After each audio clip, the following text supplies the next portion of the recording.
বিসমিল্লাহির রহমানির রহিম। Sirajnagar M a pilot model উচ্চ বিদ্যালয়ের ১০ম শ্রেণীর মানবিক বিভাগের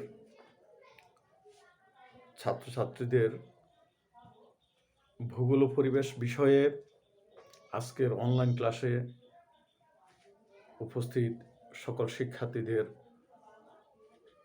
সুস্বাগত। শিক্ষার্থীবৃন্দ, আশা করি তোমরা সকলে যে যেখানে আছো ভালো আছো।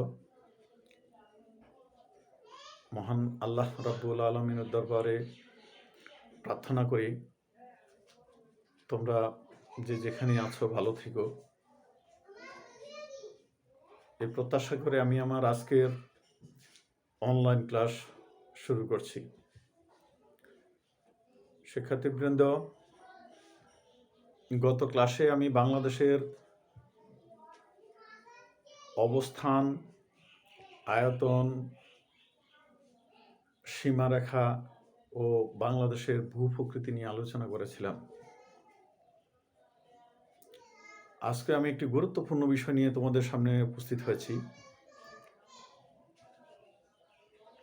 যেহেতু বাংলাদেশ বললেই বাংলাদেশের ভূমি, বাংলাদেশের মাটি, বাংলাদেশের পাহাড়, বাংলাদেশের নদ নদী, বাংলাদেশের জলবায়ু, বাংলাদেশের শিল্প, নানা বিষয় আমাদের সামনে উপস্থিত হয়। পর্যায়ক্রমে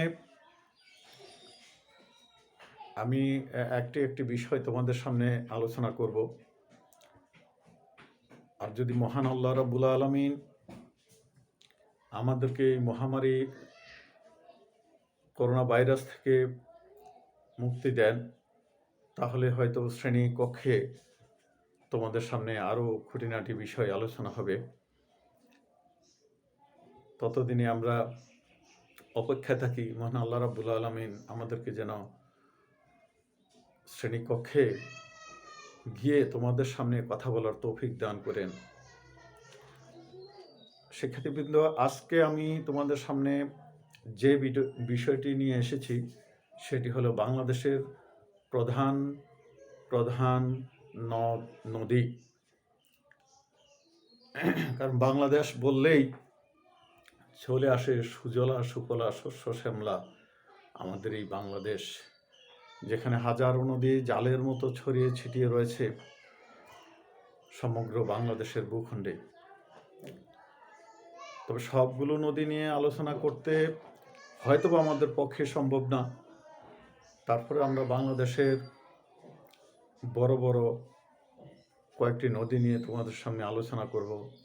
নদীর উৎপত্তি স্থল এবং নদীর শেষ সীমানা এবং নদীর চলার পথের অবস্থান ইত্যাদি নিয়ে তোমাদের সামনে আলোচনা করব। শিক্ষার্থীবৃন্দ, বাংলাদেশে প্রায় 700-র মতো নদী আছে। অধিক সংখ্যক নদী থাকার কারণে বাংলাদেশকে নদীমাতৃক দেশ বলা হয়। এই জন্য এই দেশের মানুষের জীবনযাত্রা, এই দেশের মানুষের সাংস্কৃতিক ও অর্থনৈতিক কর্মকাণ্ড ইত্যাদি এই নদীর উপর প্রভাব বিস্তার করে। পদ্মা, মেঘনা, যমুনা, ব্রহ্মপুত্র, কর্ণফুলী এগুলো আমাদের প্রধান প্রধান নদ নদী। এই নদীগুলো উপনদী ও অনেকগুলো শাখা নদী নিয়ে বিস্তৃত। উপনদী ও শাখা নদী সহ বাংলাদেশের নদীর মোট দৈর্ঘ্য 22,155 কিলোমিটার। আমরা প্রথমেই পদ্মা নদীর গতিপথ নিয়ে আলোচনা করব। বাংলাদেশের অন্যতম বৃহত্তম নদী পদ্মা। গঙ্গা নদী হিমালয়ের গঙ্গোত্রী হিমবাহ থেকে উৎপত্তি লাভ করেছে। এরপর প্রথমে দক্ষিণ পশ্চিম ও পরে দক্ষিণ পূর্ব দিক থেকে প্রবাহিত হয়ে ভারতের হরিদ্বারের নিকট একটি সমভূমিতে পড়েছে। এরপর ভারতের উত্তরপ্রদেশ ও বিহার রাজ্যের মধ্য দিয়ে প্রবাহিত হয়ে পশ্চিমবঙ্গের মুর্শিদাবাদ জেলার দুলিয়ান নামক স্থানে ভাগীরথী নামে এর একটি শাখা বের হয়ে পশ্চিমবঙ্গের মধ্য দিয়ে বঙ্গোপসাগরে পড়েছে। পদ্মা নদীর মূল প্রবাহ রাজশাহী অঞ্চলের দক্ষিণ পশ্চিম প্রান্তে প্রায় 145 কিলোমিটার পর্যন্ত পশ্চিমবঙ্গ ও বাংলাদেশের সীমানা বরাবর এসে কুষ্টিয়া জেলার উত্তর পশ্চিম প্রান্তে বাংলাদেশে প্রবেশ করেছে।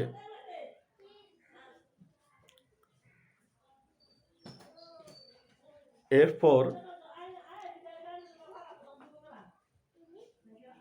দৌলতদিয়ার নিকট যমুনা নদীর সঙ্গে মিলিত হয়েছে। গঙ্গার মূল ধারা হওয়াতে দৌলতদিয়া পর্যন্ত এই নদীটি গঙ্গা নামে পরিচিত। তবে বাংলাদেশে প্রবেশের পর থেকেই স্থানীয়ভাবে অনেকেই এইটাকে পদ্মা নামেই চেনে। গঙ্গা ও যমুনার মিলিত ধারা পদ্মা নামে দক্ষিণ পূর্ব দিকে প্রবাহিত হয়ে চাঁদপুরের কাছে মেঘনার সঙ্গে মিলিত হয়েছে। এই তিন নদীর মিলিত প্রবাহ মেঘনা নামে বঙ্গোপসাগরে পতিত হয়েছে। বাংলাদেশের গঙ্গা পদ্মা বিধৌত অঞ্চলের আয়তন হচ্ছে 34,188 বর্গ কিলোমিটার। কুমার, মাথাভাঙ্গা, ভৈরব, গড়াই, মধুমতি, আড়িয়াল খাঁ এই নদীগুলো হচ্ছে পদ্মা নদীর প্রধান শাখা নদী। পুনর্ভাবা, নাগর, পাগলা, কুলিক, ট্যাঙ্গন, মহানন্দন হচ্ছে এটির উপনদী। তাহলে শিক্ষার্থীবৃন্দ, আমরা জানতে পারলাম যে পদ্মা নদী গঙ্গোত্র হিমাবহ থেকে উৎপত্তি লাভ করে ভারতের কিছু অংশ ভারতে কিছু পথ অতিবাহিত হওয়ার পরে মুর্শিদাবাদ জেলা পর্যন্ত এসে এর একটি প্রবাহ সরাসরি বঙ্গোপসাগরে চলে যায় পশ্চিম দিকে, দক্ষিণ দিকে। আর একটি অংশ রাজশাহী প্রান্ত দিয়ে যেটি বাংলাদেশে প্রবেশ করে, আমরা বলছিলাম যে কুষ্টিয়া জেলার প্রান্ত দিয়ে বাংলাদেশে প্রবেশ করেছে এবং এটিকেই আমরা গঙ্গা নামে চিনি বা আমাদের এলাকায় স্থানীয়ভাবে বাংলাদেশে প্রবেশ করার পর অনেকেই পদ্মা নামেই জানে। এবং এই পদ্মা নদী একসময় দৌলতদিয়া হয়ে চাঁদপুরে মেঘনার সাথে মিলিত হয়েছে, তারপর সমাপ্তি হয়েছে বঙ্গোপসাগরে। আমরা এবার যাব আরেকটি গুরুত্বপূর্ণ নদী, ব্রহ্মপুত্র। এই নদ হিমালয় পর্বতের কৈলাসশৃঙ্গের নিকটে মানস সরোবর থেকে উৎপত্তি হয়ে প্রথমে তিব্বতের উপর দিয়ে পূর্ব দিকে ও পরে আসামের ভিতর দিয়ে পশ্চিম দিকে প্রবাহিত হয়েছে। অতঃপর ব্রহ্মপুত্র কুড়িগ্রাম জেলার মধ্য দিয়ে বাংলাদেশে প্রবেশ করেছে। এরপর দেওয়ানগঞ্জের কাছে দক্ষিণ পূর্বে বাঁক নিয়ে ময়মনসিংহ জেলার মধ্য দিয়ে প্রবাহিত হয়ে ভৈরব বাজারের দক্ষিণে মেঘনায় পতিত হয়েছে। ব্রহ্মপুত্রের প্রধান উপনদী হলো ধরলা ও তিস্তা এবং শাখা নদী হলো শীতলক্ষ্যা।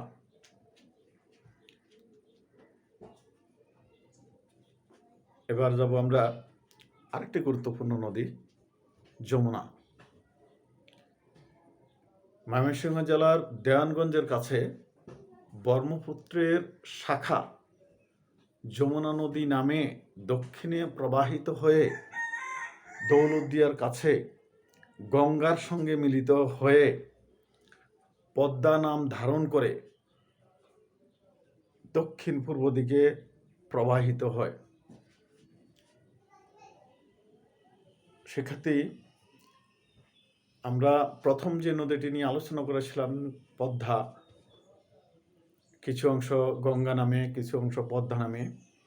তো সেই পদ্মা নদীর সাথে যমুনা নদী দৌলতদিয়ার কাছে এসে মিলিত হয়ে দক্ষিণে চাঁদপুর পর্যন্ত পদ্মা নাম ধারণ করে প্রবাহিত হয়। করতোয়া, আত্রাই যমুনার প্রধান উপনদী, ধলেশ্বরী শাখা নদী, এবং ধলেশ্বরী শাখা নদী হচ্ছে বুড়িগঙ্গা।